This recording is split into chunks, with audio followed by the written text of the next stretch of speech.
Today on Behind the Tune. A 2019 Mustang GT. Bullet / Mach 1 87mm throttle body. With, when you put headers on a Gen 3 with good fuel, they like 30 degrees of timing.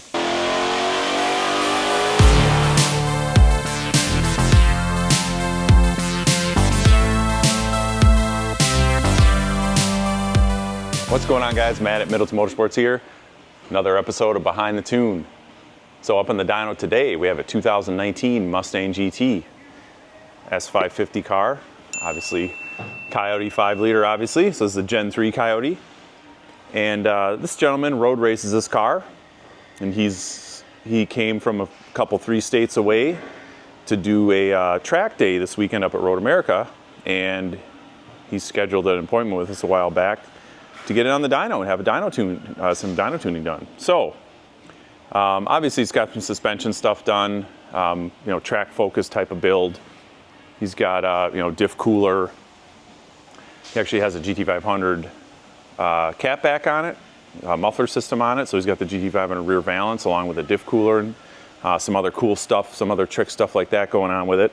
As far as under the hood, nothing too crazy, but he does have a couple power mods. So he's got the Ford Performance cold air intake. It has a Bullet / Mach 1 87mm throttle body. It's got a set of long tube headers on it, high flow cats, and then that is custom exhaust again to that GT500 rear section. So he's got some suspension stuff, like I said, caster camber plates. This is a performance pack car, so it's got the bigger Brembos on it. It's got, Ford Performance Recaros in it. Super, pretty cool car. Stick shift car is a manual transmission, MT82 D4. And catch can, just a couple little things like that going on with it. Pretty cool car though, for sure.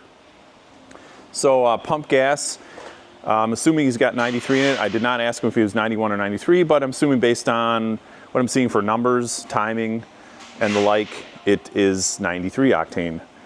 So far, this is where we're at so far. 463, 424 torque.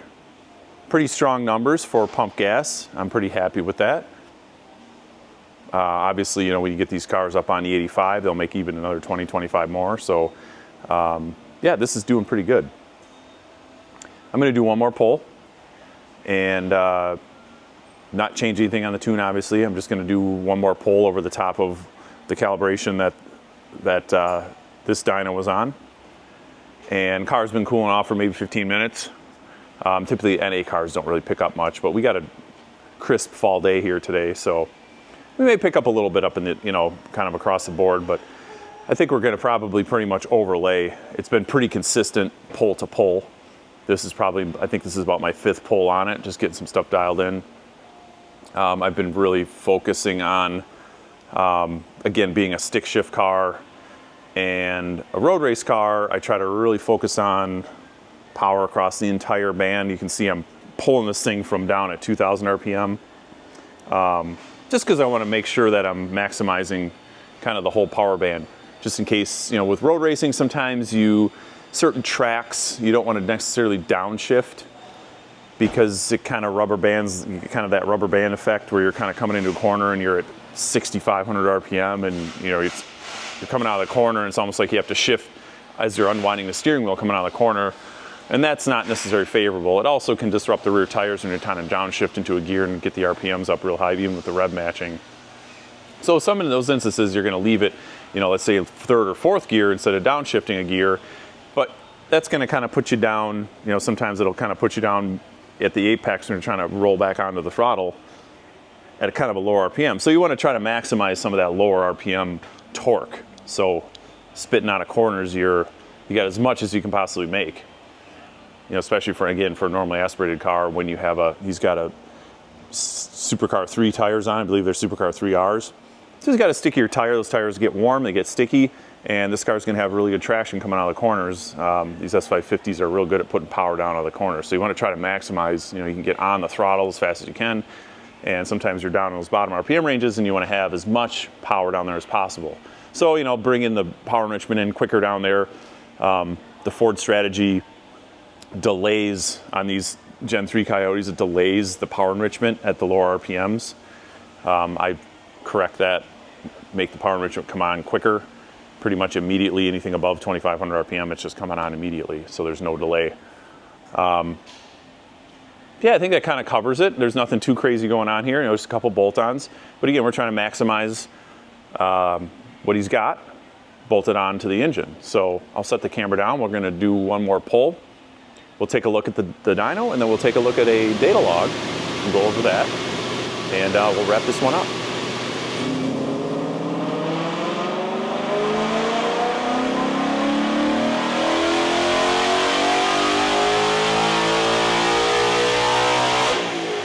All right, guys, look like we pretty much backed that up. Little bump, smidgy of a bump on the top end there, up to 466. And I forgot to, so down here, I forgot to put it in track mode, so the exhaust was shut down in this area. So we'll kind of disregard that. But exhaust popped open, obviously, at a high RPM, and yeah. But you can see, obviously, we're up where the rest of the exhaust is open, right, pretty much right over the top, other than this little bump here. And we might have got a little bit of a timing increase right up here with the Ford HDFX system there. But yeah, 466, 422, not too shabby for an intake header car with high flow cats on it still. So I'm pretty happy with that. Like I said, typical Gen 3 Coyote like this.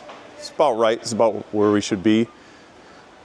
You know, E85, you could see another 20, and yeah, you know, you can sneak close to 500 wheel out of these manual transmission Gen 3 Coyotes with kind of throwing the kitchen sink of just bolt-ons on them. Definitely have seen that before. So this is looking really nice. Nice flat curve. You got your typical kind of Coyote kind of tuning waves going on. That's why the dynos kind of do that, those types of humps. It's the cam angles, kind of the VCT cams moving along with kind of the harmonics of the intake manifold. You kind of get those ebbs and flows of the you know, the airflow efficiency. So we'll take a look at the day log from my laptop dies. It's been on this all morning, so I thought my laptop plugged in. So let's see if we can kind of get through this quick. So, timing wise, so this car, and most of the time, I will kind of leave and because I was flashing this car, that was only about the third pull. I think it was the third pull on this calibration. So the timing has not yet kind of caught up as far as learning in. So the knock sensor system is adding quite a bit. And I like to leave it like that just in case they do get a tank of bad fuel for whatever reason, or have to put some low octane fuel in it for whatever reason. I don't like just throwing a bunch of timing at the borderline tables to try to force the timing. I like to let the system do its thing, learn the timing in as it needs, and if it needs to pull, it can revert back down to the borderline tables.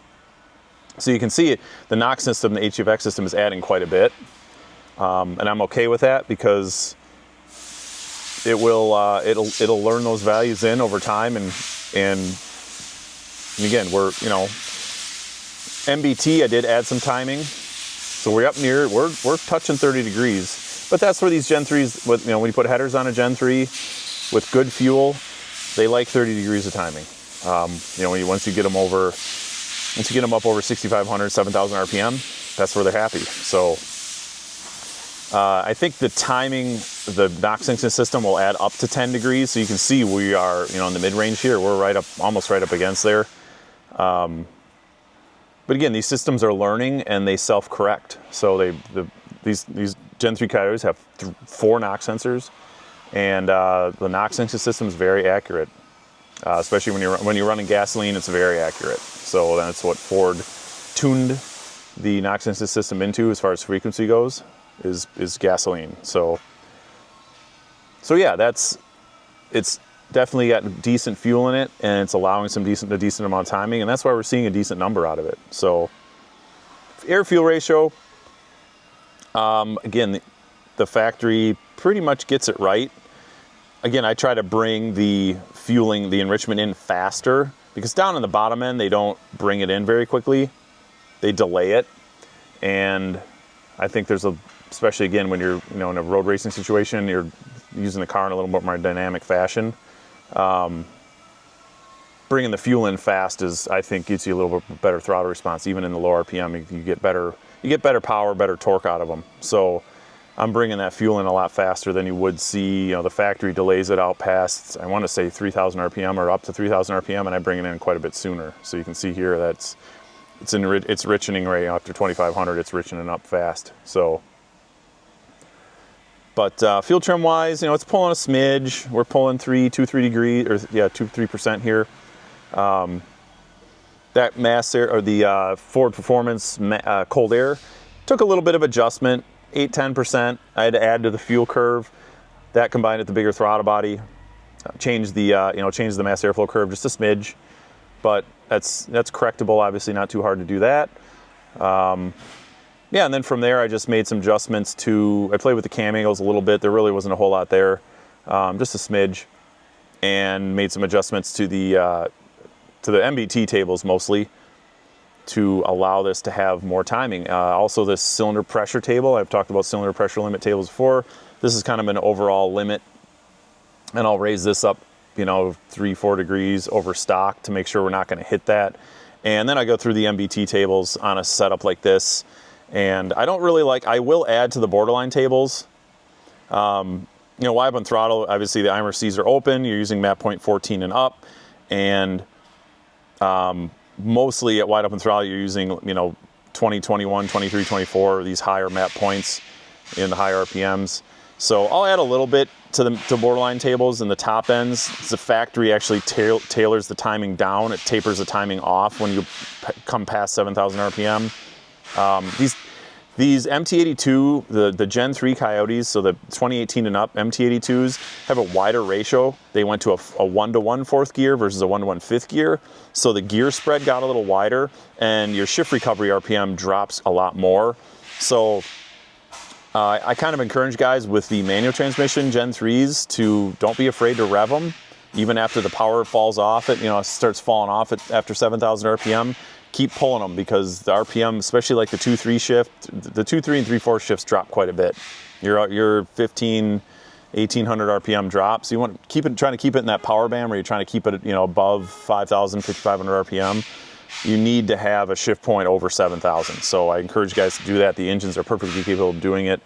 I do bump the rev limiter up to 7,800 on these manual transmission cars. There's no really need to rev it up that high, but you can shift these to 73, 74, maybe even 75, and that's where you're going to have the best acceleration with the manual cars. So Ford drops the timing off, and I kind of correct that in the MBT, or in the borderline, but definitely in the MBT tables. I make sure that that the brake torque, again, this is modified over, with the headers, we're modified over where Ford set it, and make sure that we're seeing that ability to run 30 degrees of timing. And basically you're kind of telling the system, hey, it's okay to go up that high. If the knock sensors are happy, send it. So